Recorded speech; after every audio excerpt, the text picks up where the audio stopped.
Please can you remind me if you'll be so kind, staring out into space, asking God to hear my case, trying to think of all things past. How long will my memory last? For purple angel,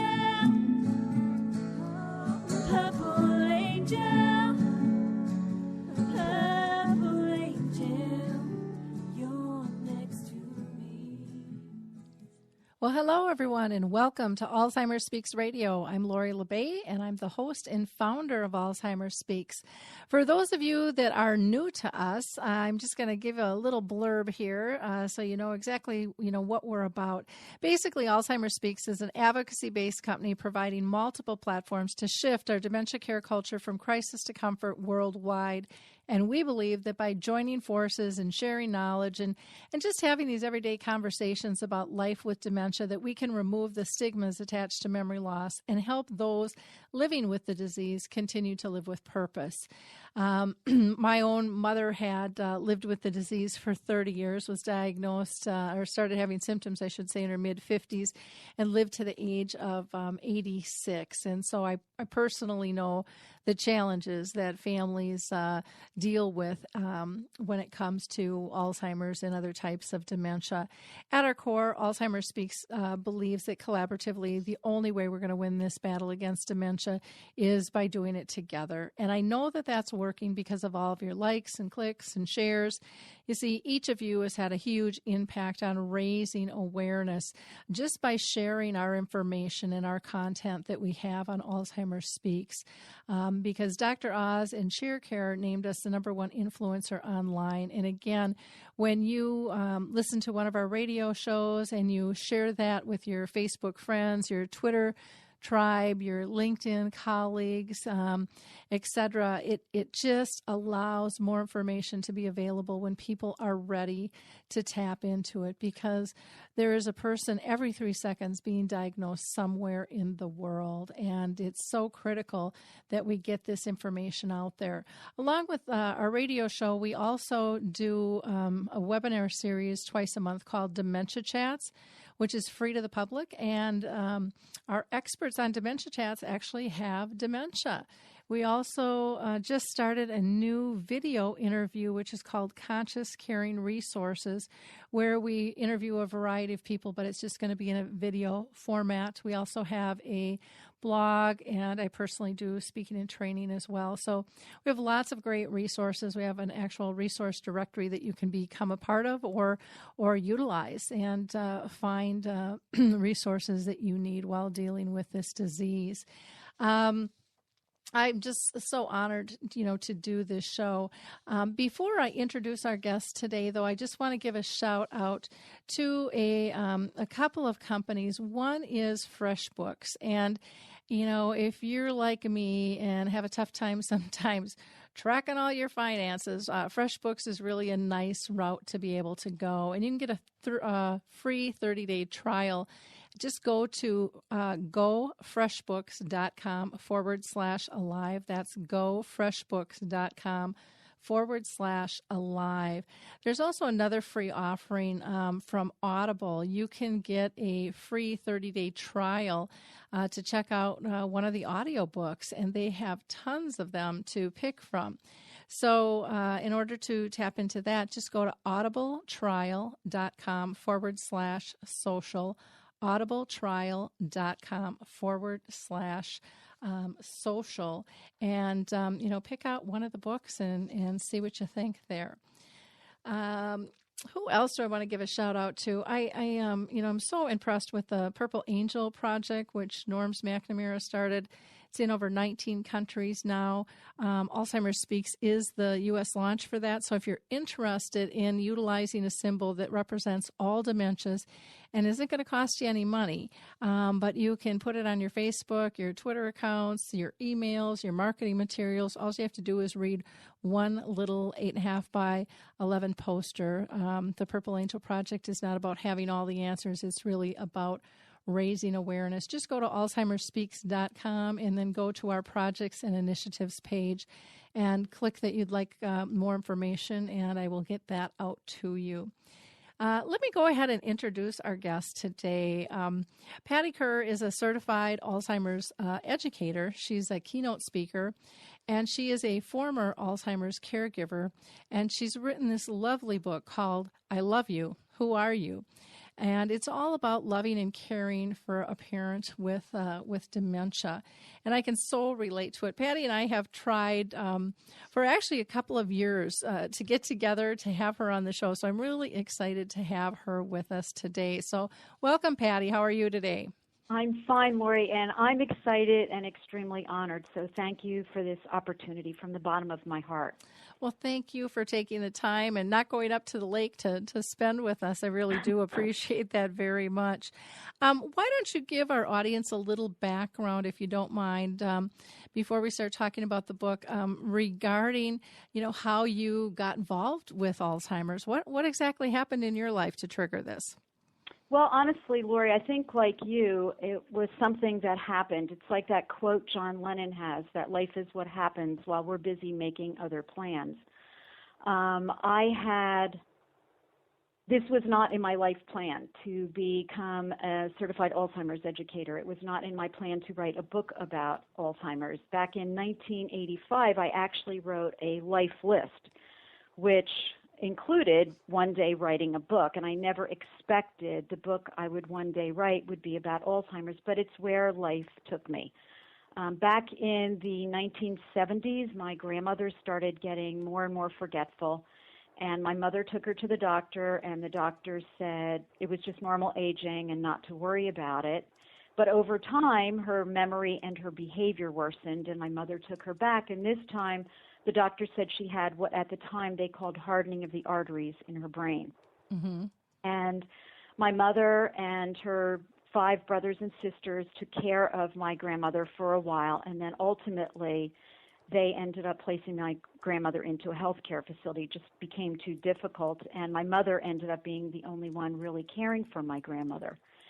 And after that, we kind of all prayed that the disease, whatever it was, would never impact another person we knew or loved. But in fact, in 2000, my mother began exhibiting the symptoms of the disease and was diagnosed with Alzheimer's. So again, it wasn't where I ever expected my life to go, but it's where life took me.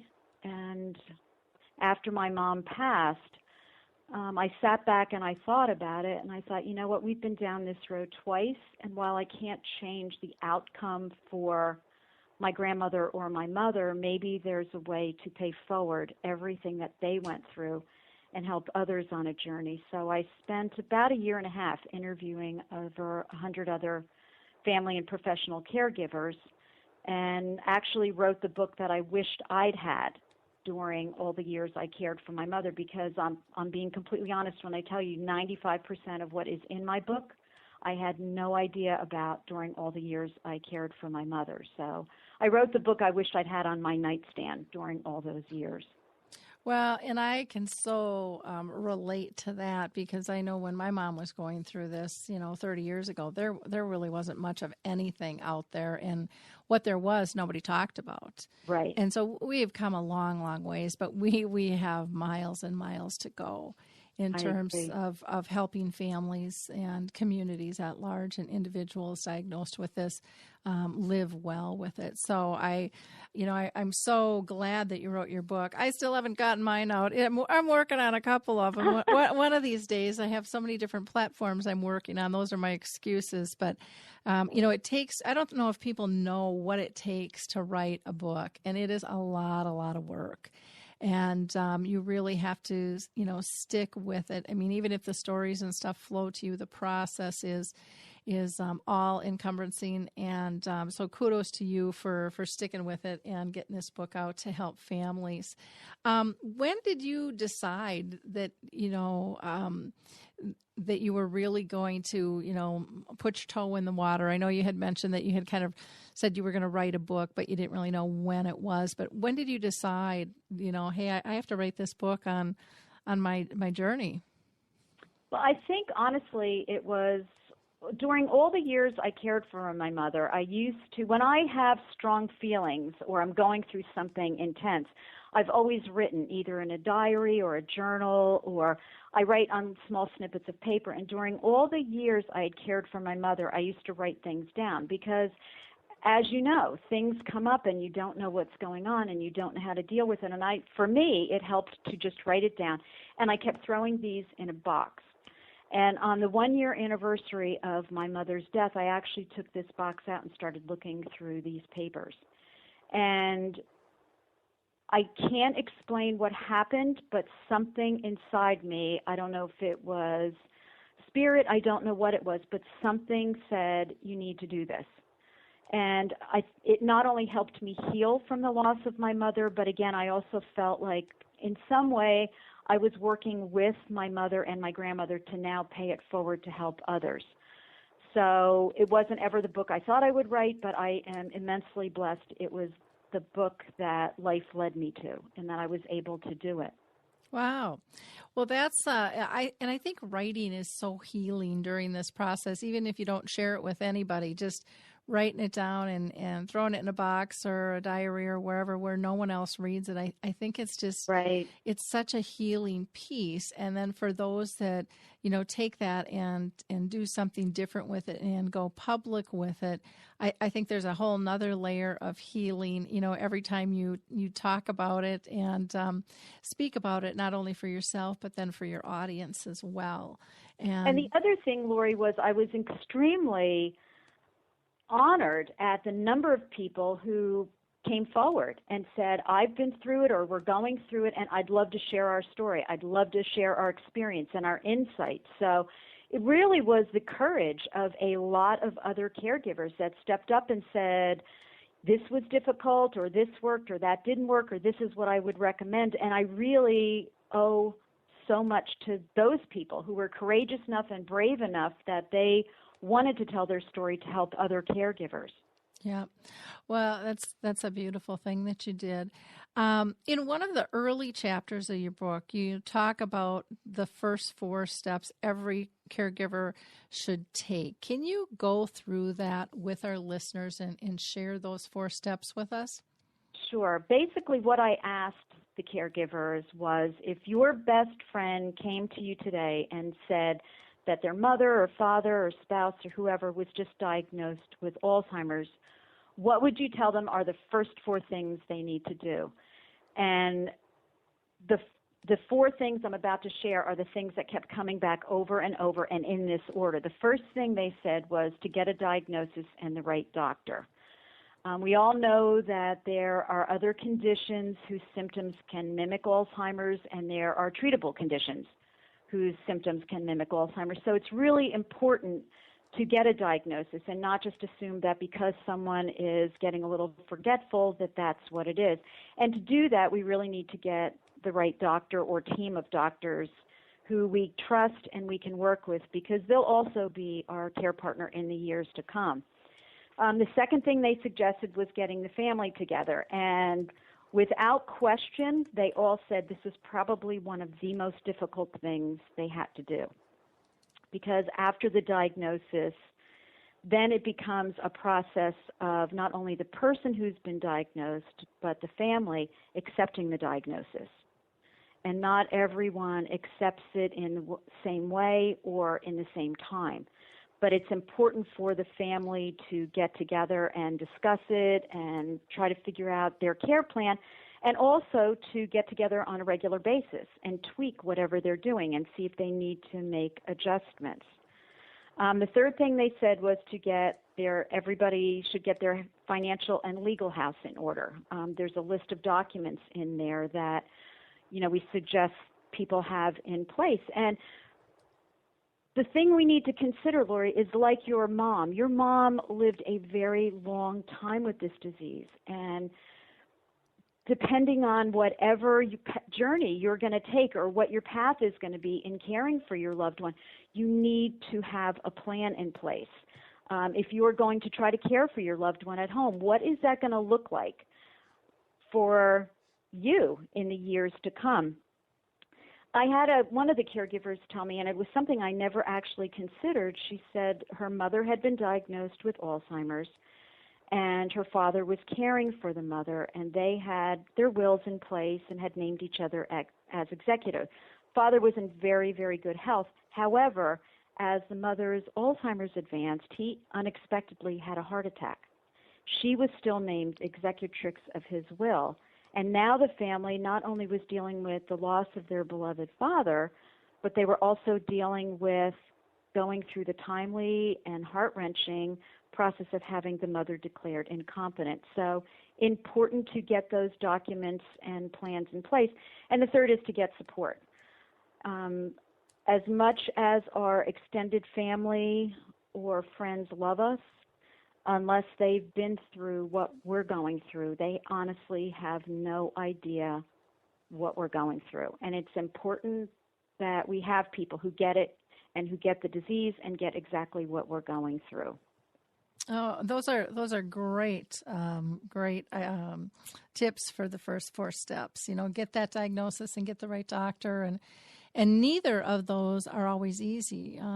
As you know, some people, it can take a couple of years to get the correct diagnosis, and that's right. One of the really frustrating things. And getting a doctor who really understands dementia itself. You might have a great neurologist, but if they don't truly understand dementia on an everyday livable basis, if they can only just talk to you medical model wise, it's going to be a very difficult situation in terms of communication, what I've found for many. And or maybe tap into getting a behavioral psychologist and social worker, and kind of that whole medical team built up there is a wonderful route. And then, getting that family together. And when you mentioned, not everybody accepts it, or they come to acceptance, in different ways and different time frames, that can add a lot of drama and friction to a family.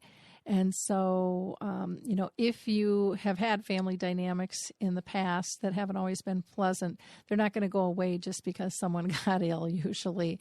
What I have found, and I don't know if you found it to be true, but usually it worsens exactly. In those situations. And so some people may even need to go see, a psychologist or a counselor themselves, just, for support on that one-on-one. And I think that that's perfectly fine. And typically there'll be a lead horse that comes out of the family dynamics, one person who's going to step up and kind of take charge. And that may be really well accepted. It may be accepted by some and not all. It just depends on the individuals in stake. And then the financial and legal information, you're so correct on getting that stuff lined up. And I think one of the mistakes I see the doctors make, in my personal opinion, is, they state that in terms of an end of life thing.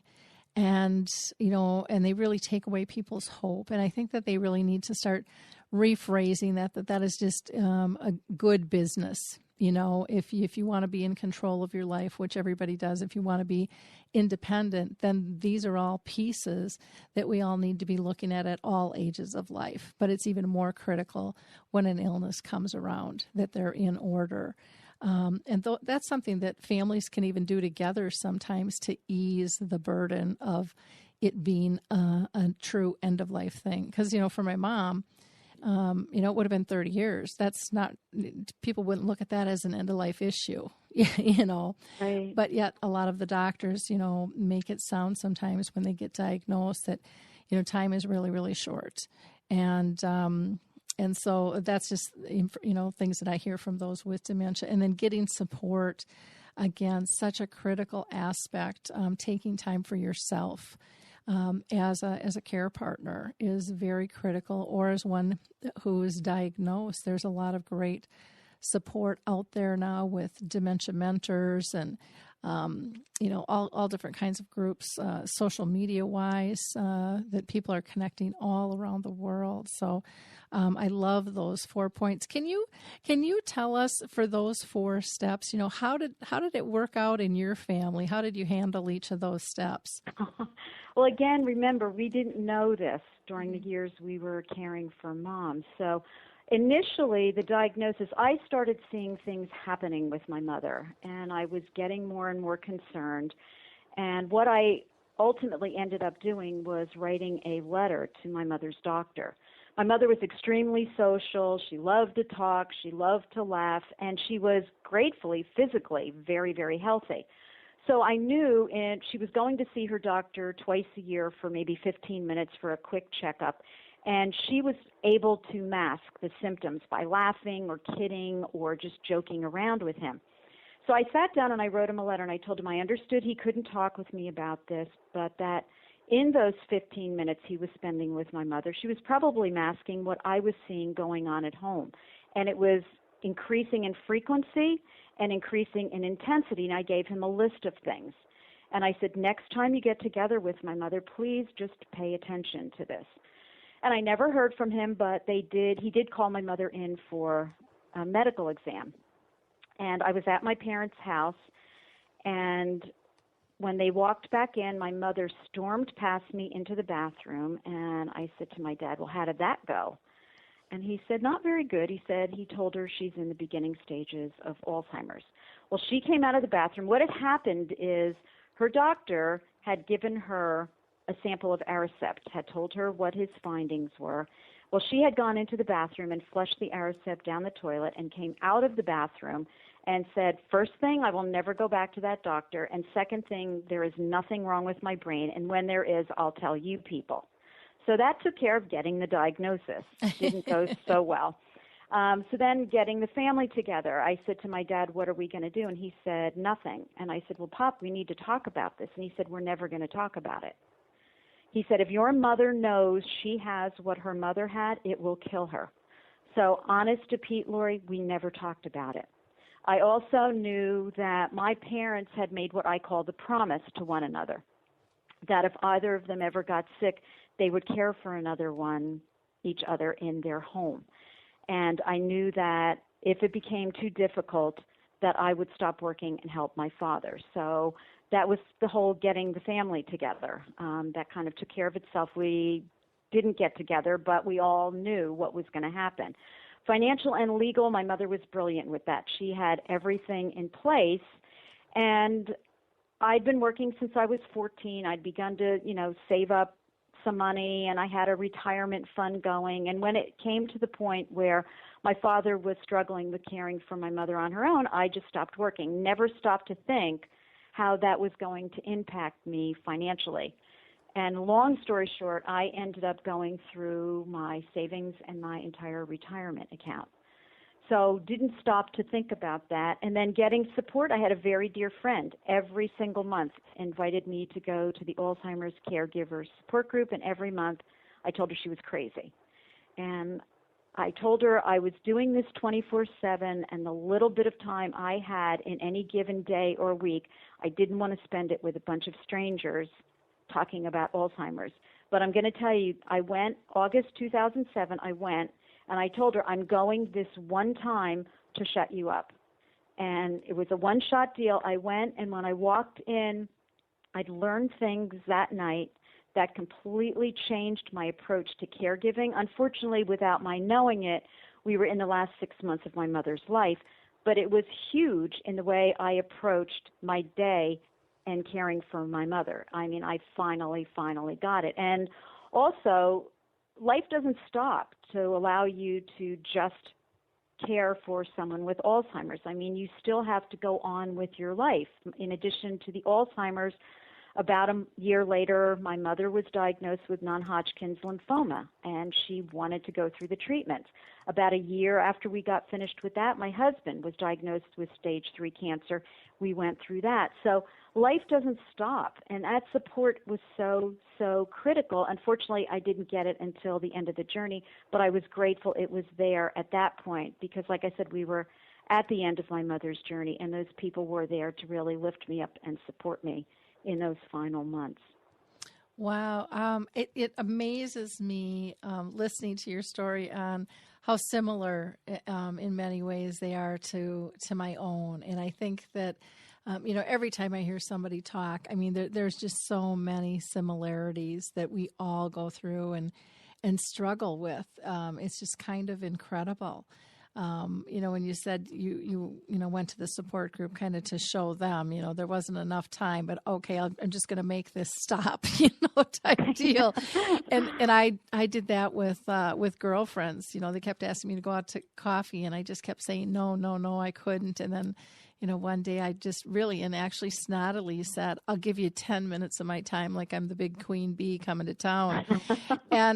And I thought, well, that will end this, of them bugging me to get together. And it was such a godsend. It was just, it was like, why did I not do this before? Because you just don't realize how deleted and depleted you're getting, not only emotionally, but like you said, financially and stuff too. I totally get that. And you step up to do the right thing, and you have no idea what the long-term financial effects are going to be, for you in terms of doing that, because it's just what you're supposed to do. And I think a lot of people are blindsided with that, or, the conversation with the doctor not going very well is really more common than what anyone would ever care to believe is. And that needs to change. And I know that there are some changes taking place now with even medical students now are doing internships with people living with dementia so that they have a better understanding of what their life is like and how to communicate and things. But we've got a long, long ways to go with this disease, in my opinion. Now, you talked with a lot of different caregivers that shared tips, about living with this disease. And one of the things that I liked was you talk about the joyfulness of being, a caregiver, a care companion, a care partner, whatever you want to say. And I'd love for you to share some of those with us, because I think a lot of people forget about that side of the journey. Sure. One of the things I talk about when I am speaking with caregivers, and it's one of the things that a lot of the caregivers shared with me, was the importance of laughter. There was a study done at the University of Iowa many years ago, and they took people with Alzheimer's-like amnesia, and they showed them, at one point they would show them funny TV shows or movies, and at another time they would show them sad TV shows or movies. And what they were looking at is how these TV shows or movies were impacting the people. And what they found is 6 minutes after the clips ended or the movies ended, the people had no recollection of what they'd seen. But 30 minutes after, they were still impacted on an emotional level.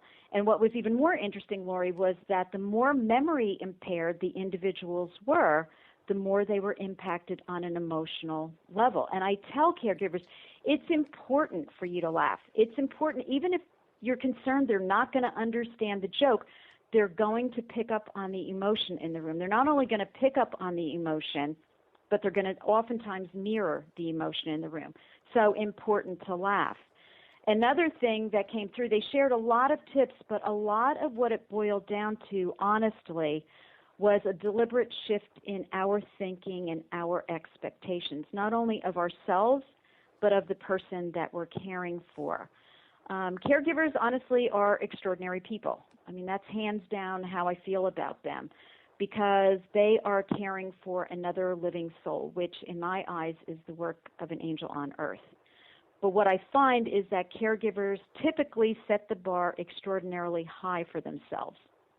And when they fall short of that bar, they often become very critical of themselves, and they focus on what they didn't do rather than what they did in that given day. And again, it's important to shift your thinking and look at all the things you're doing as a caregiver in any given day, rather than focusing on maybe that one little thing you wished you'd approach differently. And the other thing is to shift our thinking about the person we're caring about, and to understand that just like we're doing the best we can based on what we know in this moment, they're doing the best they can based on the abilities and skills they still have. They're not doing any of this stuff to upset us or anger us. It's the disease, it's not them. So again, it's really a shift in our thinking because we still have the ability to control our thinking and to control our actions and reactions. And through all of that, it's just, again, shifting our focus, shifting it to our blessings of the day, shifting it to keeping things light, shifting it to having a wonderful moment with them, and really just continuing to laugh. Mm-hmm. Yeah, and that's just such a critical piece. And it's I think laughter is one of the first thing that kind of leaves the room when somebody gets diagnosed. And it's one of the most critical pieces that helps us engage and feel purposeful and, and hopeful. And, and again, it doesn't cost us anything. It's a critical piece of care that we really have to take much more seriously in terms of its side effects because, laughter actually changes our chemical balance in our body. And, it's just those little moments that you remember. I mean, do you want to remember stuff that, scares you or makes you cry or makes you laugh? Most of us would choose, hey, give me the stuff that's going to make me laugh and put a smile on my face and make me feel content, and so we have to create those things. We have to look for those moments, and we really do have to cherish those things. I think so much more. And part of it, I think, is just even the words that we choose. We still, and I use it too, the word caregiver, because that's what everybody says, but it just implies that we're not getting anything in return. And, I like the words care partner and care companion much better because then I think you get more relationship-based versus task-oriented. Oh, that's beautiful. I love that. And then when we're relationship-based, it gives us permission to laugh and cry and have emotions instead of just checking crap off our stupid list, and getting overwhelmed. And so I think that's very, very important.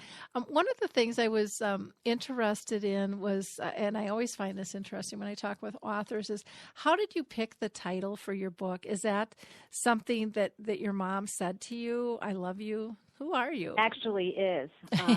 It's actually the prologue to my book because what happened is my mother was my best friend. We did everything together. She had control and possession of some of my deepest, darkest secrets.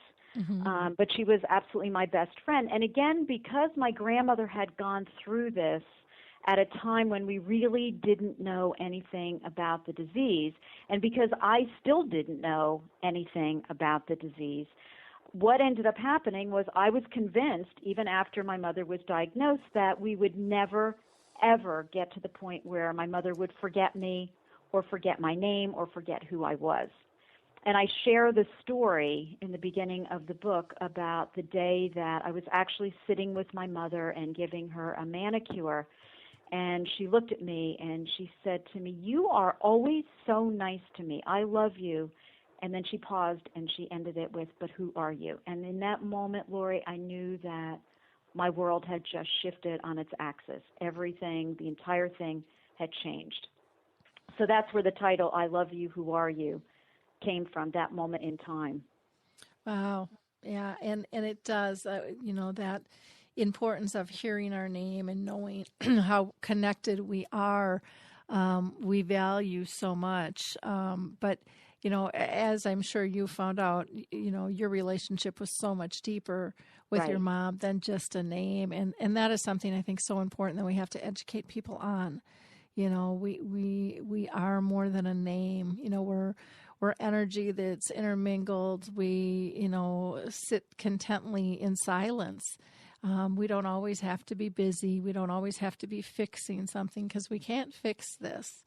But we can bring calm and peace and laughter if we want. And I know for me, if I get this disease, and there's a good possibility I could, I don't want to be kept busy. I want to be content. I want to be peaceful.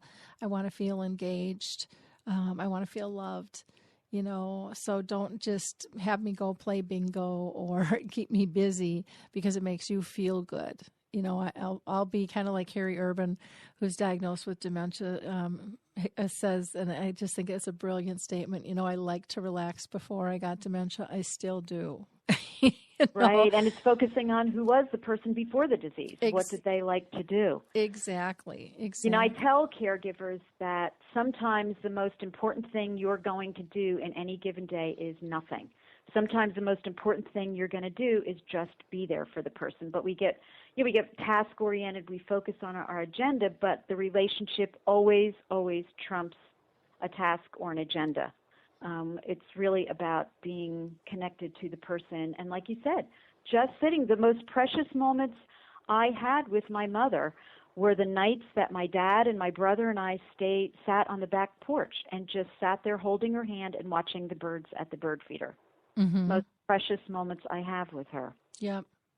You have a chapter called A Journey of What Ifs, and I love this because you start out talking about, Alzheimer's isn't logical, it's not predictable, and one of the most difficult things that caregivers face is knowing how or what to prepare for the unknowns. And can you talk a little bit about what people will find in this chapter? Because I just found it really interesting how you broke that down in terms of safety and how do you look at safety and just different aspects here. Sure. My best friend actually came up with the name for that chapter because her father had Alzheimer's at the time that I was working on the book. And she called me one day and she said, I've read through the drafts of your book and I just don't know if I'm ready for this. It's all the what ifs that scare me the most. And the what ifs are obviously like what you were talking about, all the behaviors or the things that can surface, the pacing, the agitation, delusions, hallucinations. And what I did is I gave caregivers, care partners, a list of different things that can surface and said, if this happened on your journey, tell me what worked.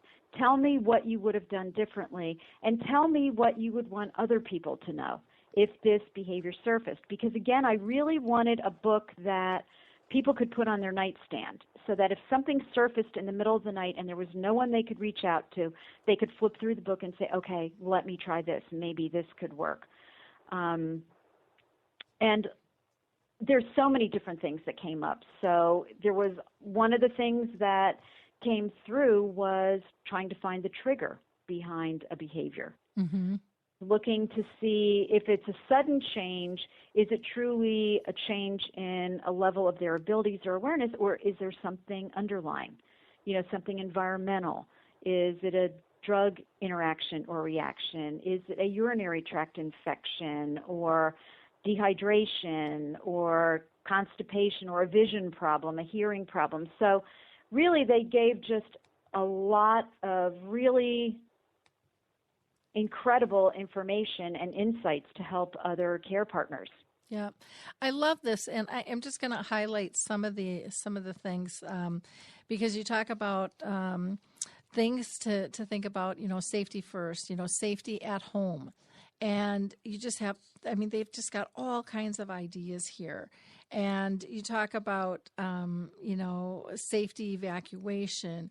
You talk about communication and what can come up, hygiene from dressing and bathing and toileting, and these are all huge issues that can just drive people bananas. Nutrition, it just goes on and on. Driving, how do you stop somebody from driving?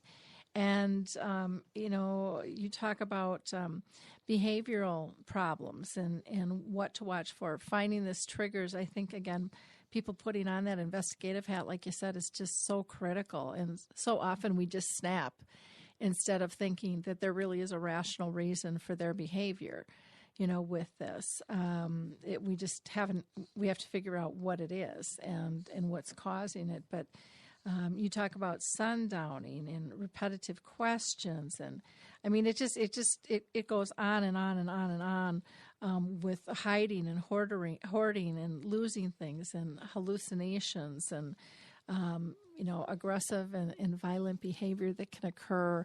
Those are all, just the meat of trying to live gracefully, with the disease. And I just think it's so wonderful that you've pulled all these different ideas together for people, because it isn't a silver bullet, it's a toolkit, and every person reacts differently. A lot of times, every time, the trigger can come out one way and you might approach it in a certain fashion and it worked perfectly fine. And the next time you try the same approach and they're not going for it, and so you always have to have something else up your sleeve in order to kind of remain calm and be ready, beyond the ready for whatever comes. And beautiful lessons can come out of this whole process, though, too. Anyways, that's what I had found. Did you find, once you kind of got in a rhythm with the disease, that there were a lot of gifts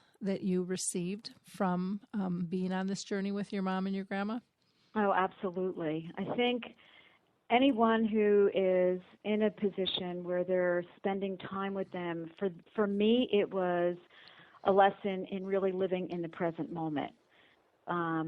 If they were here today, they could care less about what's going on with the presidential election or what speed our internet connection is. They were really my biggest teachers in really living in and treasuring the present moment and living in their reality. They were incredible in teaching me how to approach life with grace. I know their journey wasn't easy, but they really, really taught me a lot about grace. I think I actually learned more after they passed, and I had time to sit back and really reflect on everything that I'd gone through with them. And when you're in the dailiness of it, I was so focused on that I wasn't able to really stop and think about it. But the good thing is, I also, in the midst of writing all these notes, every day I would force myself to take a piece of paper and write one blessing that happened during that day, to try to shift my thinking to not only how stressed out I was or upset I was in that day, but to try to find one thing in that day that I was grateful for. And sometimes it would be sitting and watching the bird feeder. Sometimes it would be just sitting and belly laughing with my mother, or sitting or taking her somewhere, listening to music and watching her dance around the room. Just the simple pleasures of life.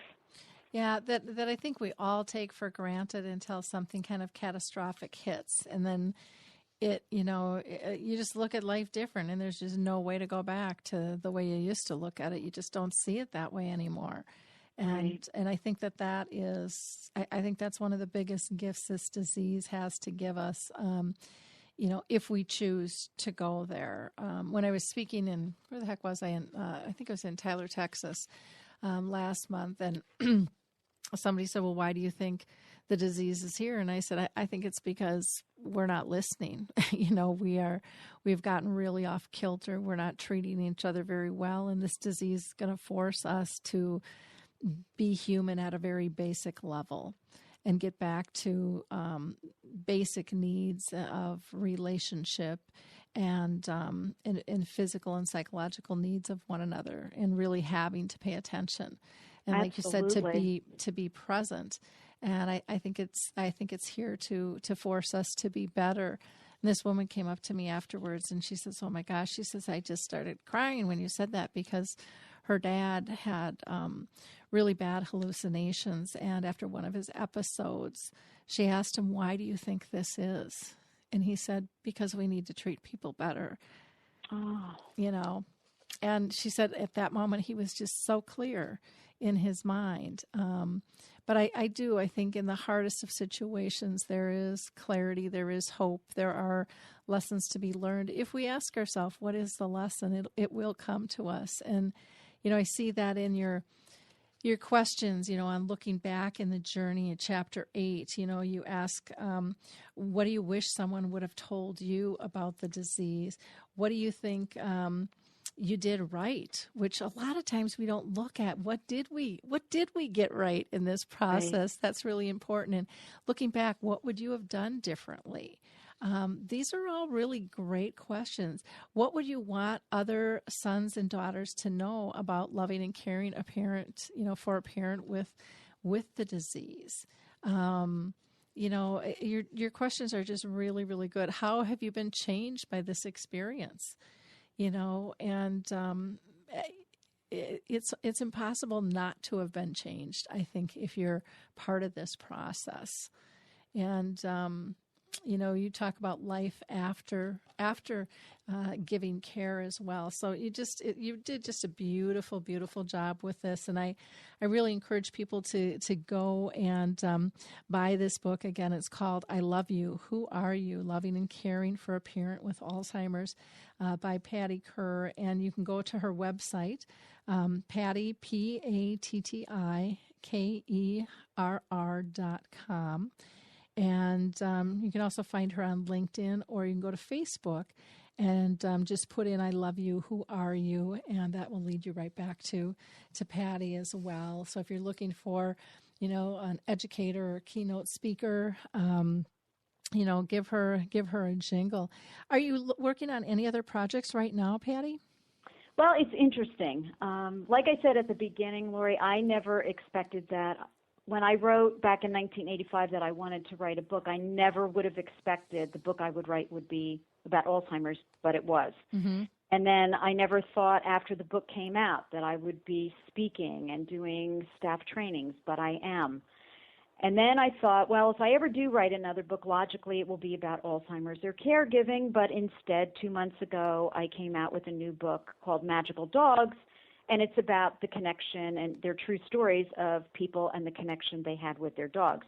So I think I'm at the age and the place in my life where I realize that I am so blessed to be doing what I'm doing. My biggest hope, again, is that one day you and I never have to do this, mm-hmm. that nobody ever needs my book. We never need to talk about this because we found a cure or a way to prevent it. But until then, I honestly wake up every day feeling immensely blessed that I'm able to do what I'm doing, not only in raising awareness, but in supporting caregivers, and now with the new book in raising money to help animals in need. So I think I'm finally at the point where I'm old enough to understand, you know what, I'm going to keep doing what I'm doing, and life will wake me up when it needs me to do something different. Mm-hmm.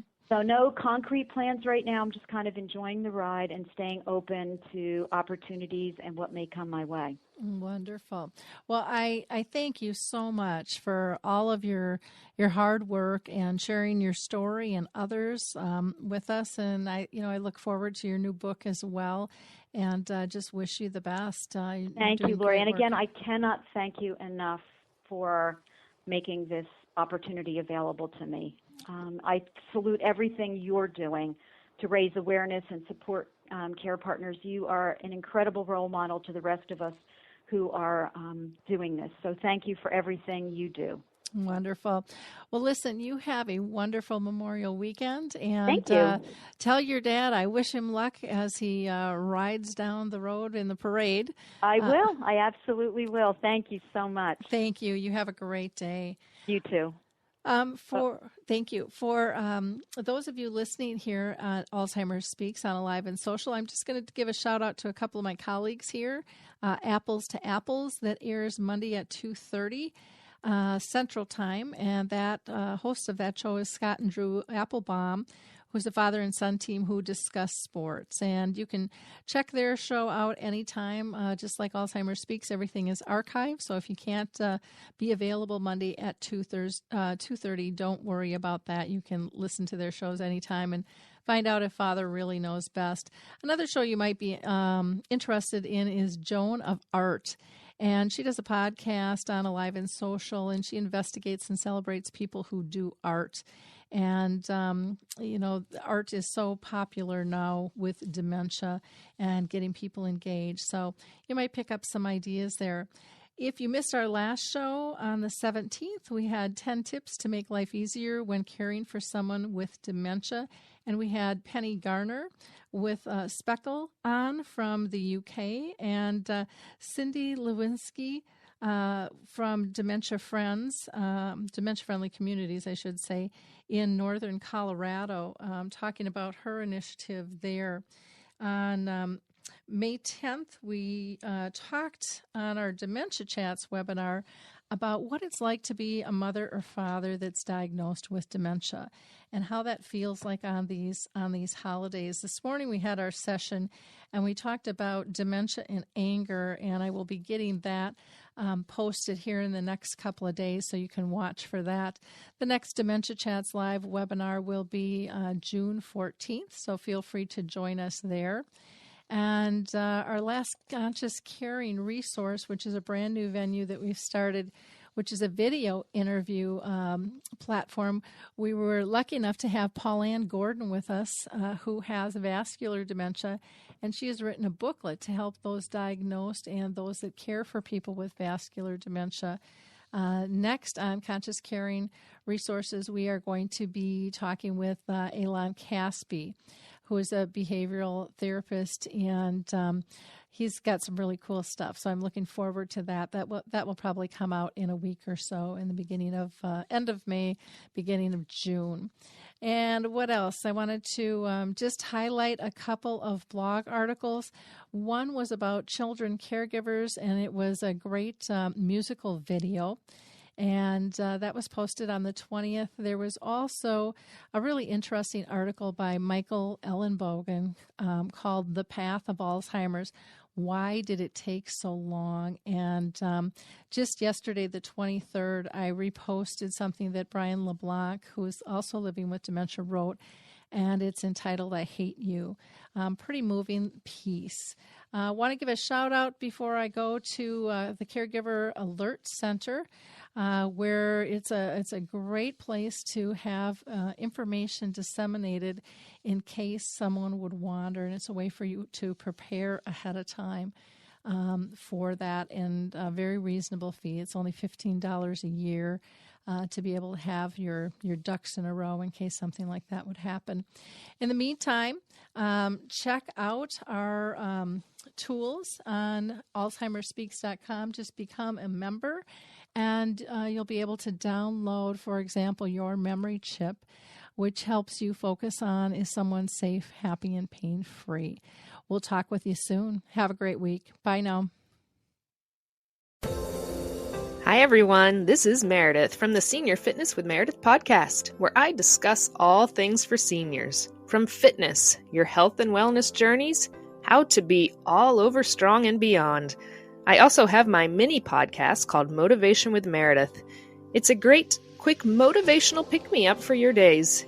Join me, listen now, search for Senior Fitness with Meredith on your favorite podcast platform.